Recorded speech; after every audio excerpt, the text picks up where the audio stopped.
dapat. Pero alam nyo ha, ang ganda nitong babaeng to. Sinasabi ko sa inyo.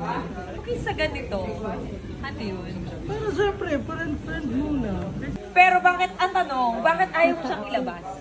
Hindi Sa ko pa social kasi- media. Kailan mo ba i-reveal? Kinausap ko yung nanay niya.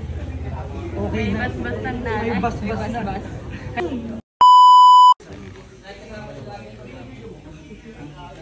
Hoy. Hindi mo nilalabas sa social media. Ngayon ko lang nalabas. Ilabas mo na. Hindi. I mean, ibig sabihin, pag nagkikita tayo off-cam, kasama siya. Hindi, kasi siya, matagal ko nang kilala. Oo. Pero bakit, ang tanong, bakit ayaw mo siyang ilabas? Hindi Sa ko pa social kasi- media. Kasi alam mo, medyo magulo pa. Tsaka parang hindi pa, parang hindi pa 100%. Ngayon, okay na. Pero alam mo, happy ako. Oo naman, siyempre. Alam Ikaw ko, yung isa- alam ko happy ka na eh. Oo naman. Di ba?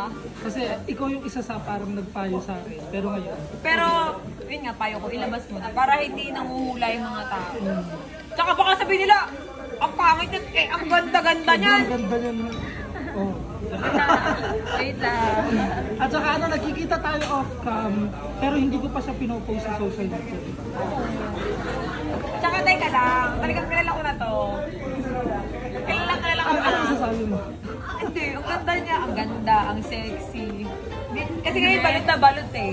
Binabalot mo kasi masyado eh. At saka, Masyado ibalot! at saka eto, nagbangasan sa kahapon. Pinakilala ko siya ko sa amin sa Batangas. Kasama. Kasama ko. Sabi ko naman sa'yo eh. Matibay. Eh, kiss ka, kahit dito lang kasi muna. Paano lang ba? Kiss ka dito. Ikaw kasi, binaliwala mo.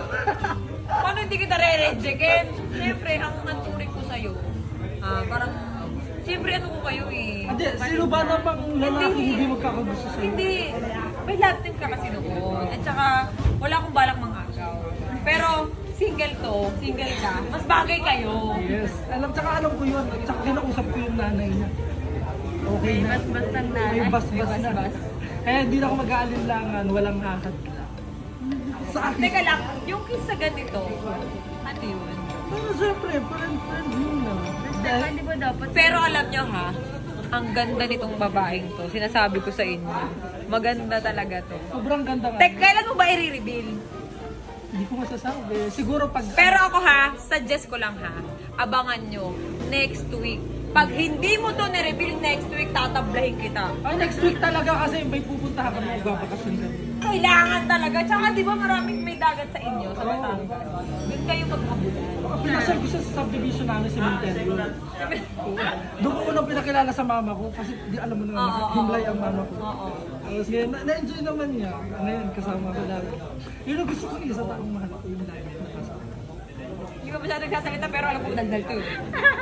Iintayin ko yung pagre-reveal ko sa kanya. Nahalata nila yung boses ko eh. Nahalata nila. Maganda. Basta ilang masabi ko, maganda, sexy, mabait. Saka talent, i-repost mo. Yes. Aabangan natin yan na guys. Next week, abangan nyo, i-reveal na.